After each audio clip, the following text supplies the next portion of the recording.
definitely had the pronunciations spelled Yeah, out for him very yeah, clearly, phonetically. because there is no way that LL Cool J knows who Nico Hulkenberg is. Ladies and gentlemen, welcome to another episode of the Revved Up Podcast. Thank you for joining us wherever you choose to get your podcast. Thank you for watching us on YouTube. Make sure to like and subscribe, rate and review us. My name is Marwan Osman. I'm joined by the one and only Edgar O'Neill. Edgar, what's going on, man? I'm excited. We got race 5 out of Miami, really Miami Gardens. It's on a 3.3 mile track or 5.4 kilometers for those Europeans. 57 laps underway.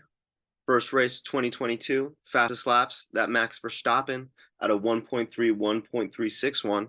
Podium, obviously Verstappen, Leclerc, and Sainz. But that was last year. Now we need to get into this year. Yeah, and honestly, before we get into this year's race, let's talk about going into this race. For me personally, I'll go ahead and kick this off, right? The biggest thing that I was watching was Sergio Perez. Can he actually build off of last week? Can he continue to apply some pressure to his teammate Max Verstappen? I was honestly really interested, and after qualifying, I got my hopes up. I'm not gonna lie. Okay. I saw, we had the issue with Charles Leclerc ending the qualifying session, which Yeah. we'll talk about that a little bit possibly later in the episode. But no, with Max starting in P9 and Sergio starting in P1, I was really intrigued by this, and my hopes were dashed. But we'll talk about that later. Going into this race, what were you looking out for? I was just enthralled by the pre-show. Because they just went bonkers. Like, I understand that it was like Miami and they were trying to do it big and spectacle. But some of the new things that they added, Will I Am debuted a new song. I believe it was called The Formula. And while he was debuting this new song, at the same time, they had a Masters of Ceremonies by the name of LL Cool J um, announce all 20 drivers and have them walk past them. And it starts off incredibly awkward with Logan Sargent being the first one, goes up to Mr. J, uh, shouts into the microphone, feel that energy, America. To be fair, I don't know if the fans screamed, but on the TV, we heard nothing. And then after that, no other drivers go up to LL Cool J, except for Hamilton, who gives him a hug. But, Okay, but so besides that, like, it was afterwards was Nick DeVries, and so Mr. Muppet like came walking out, and just like it was so awkward. So I've never once felt the need to watch a pre-show, and now I honestly feel like I missed out though. Yeah. It sounds like I made the right choice here because I can't deal with that level of cringe. Oh, it was But so cringy. okay, but I actually might have to to go and force myself to rewatch this pre-show. But yeah, how did LL Cool J do with the pronunciations? Honestly, really well, but also because him and Will I Am, whenever they were talking, were just reading off of the cards. Oh, They did no attempt to look up. They were yeah, just they definitely had the pronunciations spelled yeah, out for him very yeah, clearly, phonetically. because there is no way that LL Cool J knows who Nico Hulkenberg is. You got joke on you. I messed up there, but he killed it. Wow. Okay. Well, hey, maybe actually I shouldn't make assumptions. LL Cool J could be a big F1 fan. We don't know. Yeah, that's This could have been a dream come true for him. Moving on, though, we had an actual race to watch after LL Cool J and will.i.am got off stage. We saw Max Verstappen take the win, Perez and Fernando Alonso, followed by George Russell and Carlos Sainz. So overall, an impressive performance from Max Verstappen. And you know what? I said I had my hopes dashed by Sergio Perez, but he did put together an impressive yeah. performance too. I got to give him his credit there. But let me just ask you, big picture, the Miami Grand Prix, the circuit itself, and the race that we just got. What did you think? Um, I was like, first was going to tell you it was entertaining, but moment of honesty, I think it was around like lap 32. I was cuddled up with my dogs, and my eyes did close, but like just for a second. just for a second. Was it But Thanos or oh yeah, Fonzie? it was both of them. Oh wow. Okay. Yeah, I had the both of the dogs. So that like I feel like that is my excuse for it because it was just too much comfort. But I think it was better than last year at least. Hmm. Yeah. In terms of like the track itself, I saw that they shortened some DRS zones. Uh, but I liked it more than last year, and I feel like just from a couple of the things that the drivers said, I felt like the drivers did too. And you know what? For a race that had no DNFs, Yeah. for a race that went as smoothly as it did, I honestly thought it was fairly entertaining. Did you Uh, hear the DNF stat? what's the DNF stat? This was the 14th race in F1 history where there were no retirements. Wow, look at that. We are making history here. But no, when you take that into account, I wouldn't necessarily say entertaining. It was, I guess, more interesting. Yeah. I felt kind of similarly after the Bahrain Grand Prix here. It was more so interesting just to see how it unfolded versus, Mhm. the race itself being entertaining. It turned into a tire strategy battle that we saw with, some of them starting out on hards, switching to mediums, and then I think most of them started on mediums and switched to hards, which it turned out the hard to medium was the way to go. Yeah. Can't tell if that's because Verstappen is just, so dominant, or if it was actually the right strategy. But even Lewis Hamilton himself, we saw him, take the medium tires. I think it was around, when did he switch? It was a lap 39. He had his pit stop, came out in P13, Yeah. and just after that, just kind of cruised past Yeah. everybody that was ahead of him. We'll talk a little bit about Lewis Hamilton coming up. But no, I think the tire strategy itself was fun to watch. Now, you said the Miami circuit itself, it's here to stay. We can't Yeah. say it. We can't wish it gone, because that's Yeah. not going to do anything. But overall, where would you rank this circuit? Uh, better than Spain. Okay, wow. Yeah. Spain is I, my least favorite. Spain is always so boring to watch. oh well, that's coming. That's right around the corner, I think. Yeah. So Yeah. Come at me, Spain. it's okay. And we don't have it. No one from Spain listens to this show, right? Yeah, Yeah. I don't know. Carlos Sainz might be watching, very furious right Yeah, now. we just lost Carlos Sainz as a Oh viewer. man, but But not Alonso. Alonso would like that we were honest. so with this circuit itself, it's okay. I think it's middle of the road, honestly. I I've had a year to sit with this, and I'm still not over the fake body of water that they're throwing out there. Um, Yeah. I just don't get it. Well, no, it makes perfect sense actually. It's in a way a homage to Miami, the Okay. city that's kind of built off plastic surgery and Ponzi schemes. Oh my It God. it kind of, I think, this is maybe Formula One's way of paying homage to Miami by throwing a little bit of fakeness in there into the circuit, with the fake body of water. Yeah, That is beautiful. That is that A1 right there.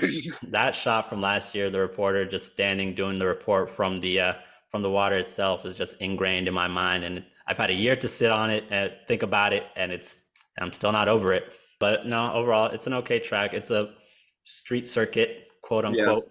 I think it's a, more of a Parking lot parking circuit. lot parking lot Yeah. circuit. Yeah, that Yeah. might be the appropriate uh, way to describe it there. But yeah, it's not going anywhere. I think I saw a stat last year where the owner of Hard Rock Stadium, Mhm. Stephen Ross, he makes more money.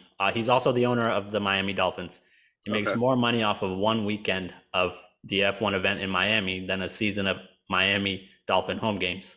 So it's clear that this is not going anywhere. Yeah. You can see why this is a big cash cow for the owners of these stadiums, who push very hard to have this event brought down here. But no, also a spectacle, here in the great US of A. Of course, we like to do things big, I guess, and the stars were out down in Miami, so take that into consideration. And overall, I mean, they try and dress it up, but it's an okay track, and we Yeah. got a decent race out of it, I'd say. No. But let's forget about the track itself. Let's talk about the action that we got. Max Verstappen in P1. What did you think of Max Verstappen's performance? I thought it was good. What it like? So he didn't make up as many places in Saudi Arabia because he started from what 15th or 14th there. Uh, 15th. yeah. All right. So and he won. So he made up 14 places. He So got P2 in Saudi Arabia. oh, he got P2 in Saudi Arabia. Yeah, Sergio My Honda bad. won. That's why I think Miami was a more impressive drive, is because he won in Miami versus Checo still won in Saudi. Well, so before I get into that, I gotta say, so I'm not a huge Max Verstappen fan myself. Not that I have really anything against him. Yeah. He's cool, I guess. Kind of Yeah. boring, I guess. But just watching him just carve through the field like that is it's honestly a thing of beauty. I'm not gonna lie. We saw it earlier in Saudi Arabia. But no, just I guess if we are gonna compare the two, like I said in the last race, Max Verstappen was like Thanos carving through the Avengers in Infinity War. You know that end scene, that the iconic scene. Of course, you know it. Yeah, it just reminds me of it. I don't know why. Just the way he's No, I guess yeah. that he does that. But not the also that double overtake that he had on Leclerc and Magnussen. Yeah, Magnussen. Yeah. That was just a work of art. So honestly, that alone, like we were talking about the race being entertaining. That just watching that, even though it lasted it was the first 10 laps. Yeah. But yeah, so I think this one was more impressive than Saudi Arabia. It was less spots to overtake, but in Saudi Arabia, he got a little bit of help from the safety car. Not that he needed it, right? But he did get it. And then we saw him just, get stuck behind Sergio there. But this one, it was all him. He honestly made it look effortless. And then, of course, the tire situation, the tire strategy battle at the end. What was honestly kind of interesting because they said this on the announcement on the call. Max Verstappen was constantly getting updates on how Sergio was doing, but Sergio was not getting much from his team. And I don't know if it was Sergio just wasn't asking or if Max was just asking all the questions. But I thought that was interesting. Something that made me raise my eyebrows a little bit. But no, so I think Max Verstappen played it beautifully with the hard tires. The way he was able to manage those for as long as he did, and then eventually switched to mediums, and just it was a wrap after that. Right, once I saw him come out, like what was it, about a second and a half behind Sergio, I was like, all right, this one's over. Yeah. But yeah, overall, great performance from Max, and even a great performance from Sergio Perez. Yeah, but spinning out of that, because we did talk about how he did the double overtake on K-Mag and Leclerc. I want to give K-Mag some flowers today. He was fighting with them. Yeah, he ended 10, so we got some points for Haas today. The points, yeah. I mean, goes well for my earlier prediction of Haas just taking it this season. Weird that we give credit to someone who lost 6 places, but still, he was fighting. Honestly, it was expected. Even though he started P4, I didn't expect him to hold on to that. So the fact that he was able to fend off Lance Stroll, Valtteri Bottas, that's a win for him. Good for Kevin Magnussen. Good for K-Mag. If you can defend, I want to give you flowers. Okay, yeah, and I've realized we do a lot of that, like that specific action. We give flowers a lot. For defending. I think it's happened every episode where we've decided we need to give flowers to somebody. And today is Kevin Magnussen. Yeah. But yeah, hey, good for him. Finishing the points. But moving on, Max Verstappen got the win. He's now at 119 points on the season, compared to second place Sergio Perez at 105. Let me just ask you this real quick. What do you think of this battle going forward? Is it a wrap? I don't think it's a wrap. I hope it's not a wrap. I more hope it's not a wrap than think it's not a wrap. Unwrapped. Yeah, it's unwrapped right now. At least I hope. Because was a little upset because technically a street circuit. So I guess the king of the streets just got dethroned. Parking lot circuit. We're not giving them street circuit on that. So, I mean, yeah, I guess we'll see what happens when they go to Italy next race. Yeah, so like I think this was a nail in the coffin for his shot at the WC. There's still a long ways to go. We can't just overlook that. But I personally, going into this, I said I was hopeful, Hmm. feeling a little less hopeful now. Yep. That's all I'm gonna say. But no, it's just Max Verstappen is the most dominant driver right now on the grid, Mm. racing in the most dominant car. You combine those two, Sergio himself is a very capable driver, and I hate to do this to him, but replace Sergio with just about anybody else in the top 10. Do you think they're also sitting at second place right now? Uh, Top yeah, 10 might yeah. be No, I'm might looking at the top 10 right now, like currently. Maybe not Lance Stroll. Yeah. Maybe top seven. The current Yeah. top seven right now. hmm Well, I mean it's But not you're really right. fair to do that to him at all. Yeah. It adds nothing to the discourse. But it's just Sergio himself is a very good driver, but I'm sure all of them looking at him are also feeling like, hey, that could be me so easily, but Yeah. it Because doesn't matter. I was always surprised by his Red Bull career. One, that Red Bull signed him, and hmm then two, how successful he's been relative. You know. I'll tell you who is definitely looking at Sergio and being like, that could be me. It's a certain Australian man by the name of Daniel Ricciardo. He's probably Yeah. just sitting there on his race simulator, like, man, Yeah.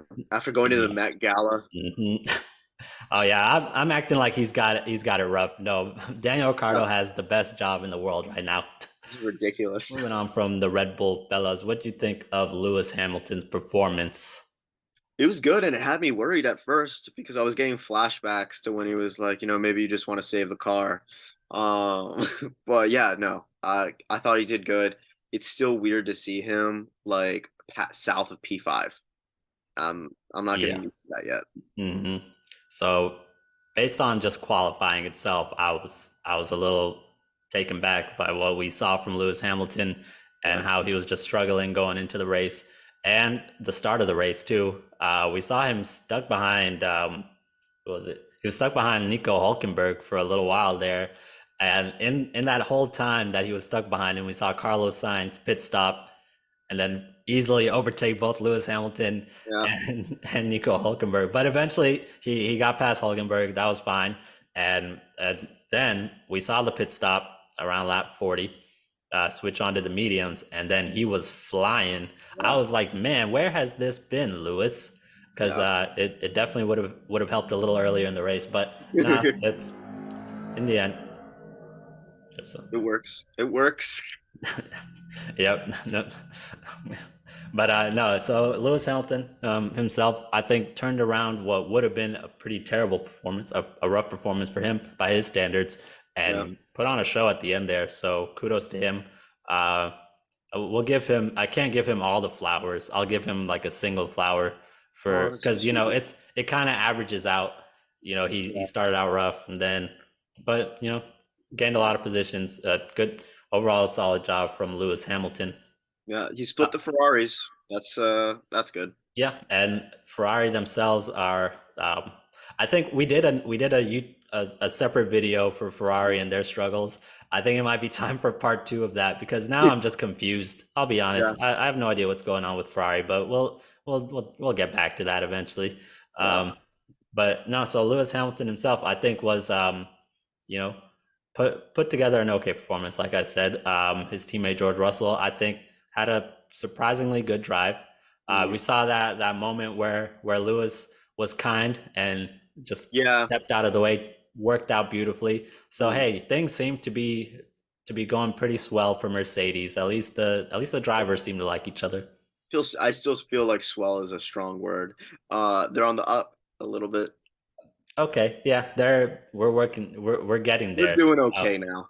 do you think Lewis likes do you think Lewis actually likes George Russell, or is he just like, okay, this guy is cool, I guess? I think probably, yeah, more that Because than I like, feel like Lewis genuinely liked Valtteri. yeah. I don't think he feels the same. The age gap might, you got to take into Oh consideration yeah, these guys are about what, 12 years yeah. apart, something like I that. wonder if George could like, is the age gap big enough that George could be Lewis's son? I don't think so. Lewis isn't that old. Lewis is 38. I George mean, you Russell don't know is when he was sexually active. Lewis is 38. George Russell is 25. 13-year age gap. I Oh, mean, so Hmm. I don't know. Honestly, that's not that terrible. I Yeah. could be friends with coworkers that are 13 years older than me. But no, moving on. So I said we had we talked about this kind of earlier. We said the battle for third place, I guess, because Sergio has that Yeah. second place locked up. Do you think Lewis can maybe start applying some pressure here to Fernando Alonso, or is that one also locked up? I feel like that one might be locked up. Wow. Okay. Yeah. I I mean, don't know. Alonso and that Aston Martin is just, it's really, he's yeah, racking up the podiums. yeah. Yeah, gotta give credit where it's due there. Fernando Alonso has been thoroughly impressive, and actually, now that we're on the subject, I do want to talk about Fernando just a little bit, Okay. um, mainly because of one moment in particular where he's kind of been providing us some gold with these radio calls. There was a moment where he was apparently driving and he looked at one of the screens and saw his teammate do an overtake, and he got on the radio and he basically was like, hey, good job on that overtake to Lance Stroll. And I was perplexed by it, the announcers were perplexed by it, Yeah, and we need to do a deep dive and figure out how exactly he was able to drive a Formula One car while also look up at one of the screens and see his teammate do an overtake. I think he might be a god.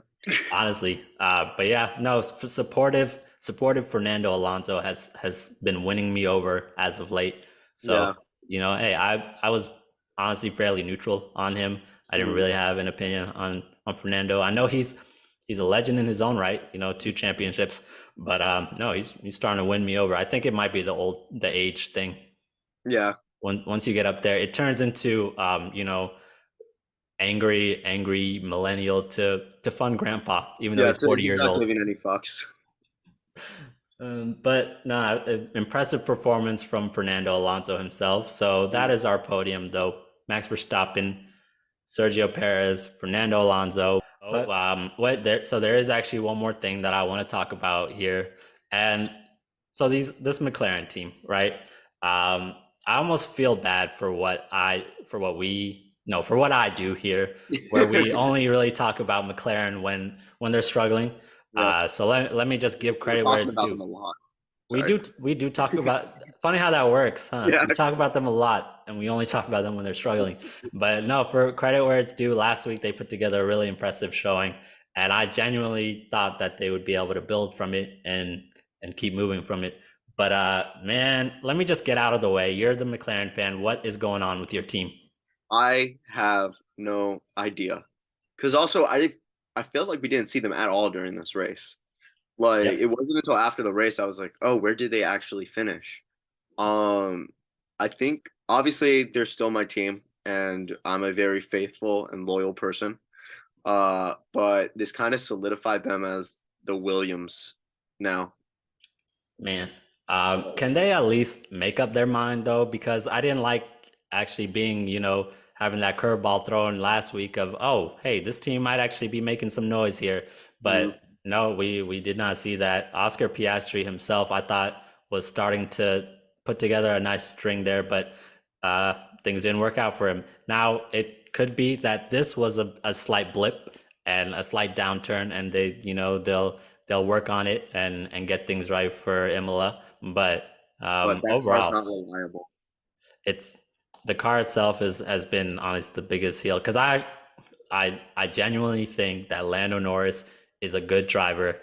and Oscar Piastri, although just a rookie, I have seen flashes that show me that he also is a good driver. So I think the team, the car, the engineers, they got to get it figured out because they're frankly wasting away the careers of these young talented drivers, and don't know how much longer they'll want to stick for it, even though they have Lando signed for quite a while. Just make up your mind, McLaren. That's all I ask. Don't fake us out and say that you might be good and then turn around and give us this performance. But no, from qualifying to the race itself, it was just they were an afterthought. And then I saw where they were. It's like, oh yeah, I forgot about McLaren, but not gonna forget about them when it's time to talk about them on the podcast. Don't worry about that. But so that itself was fun to watch. Overall, like I said, it was an interesting race. It gave us Yeah. stuff to talk about. Yeah. Honestly, more interesting than Baku. Baku itself was a bit of a dud last week. Yeah. So maybe it's because I honestly went into this race expecting it to be boring, and Mm. it did surpass my expectations. I went into Baku expecting a great race, and that didn't live up to expectations. So lesson learned here: Temper your expectations. lower those expectations. Yeah. Next, what are the expectations for Imola? Do you like that race? Of course, Yeah, everyone no, I likes that like race. Imola. Yeah. Yeah, yeah. It was a hmm great race. Looking So for that's the that. next one coming up on 21st. 21st. Yep. Okay. Well, it's better than the 4 week gap that we got last month. Yeah. We at least won't have too much trouble passing the time with that.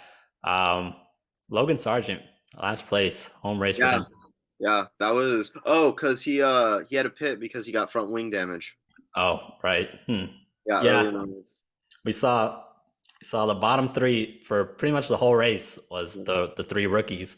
I was real quick, just we'll talk about these rookies for a little bit. Nick DeVries, who outqualified his teammate Yuki, and then just quickly fell apart there too.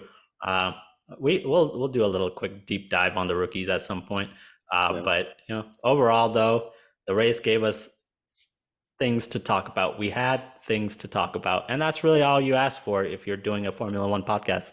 Yeah. This race was a thinker. It was a thinker. And on that note, ladies and gentlemen, that wraps up another episode of the Revved Up Podcast. Thank you for joining us as always. My name is Marwan Osman. I'm joined by Edgar O'Neill. We try and do this thing following every race, so make sure to tune in, like and subscribe, rate and review us, and we will catch you after Imola. Adios.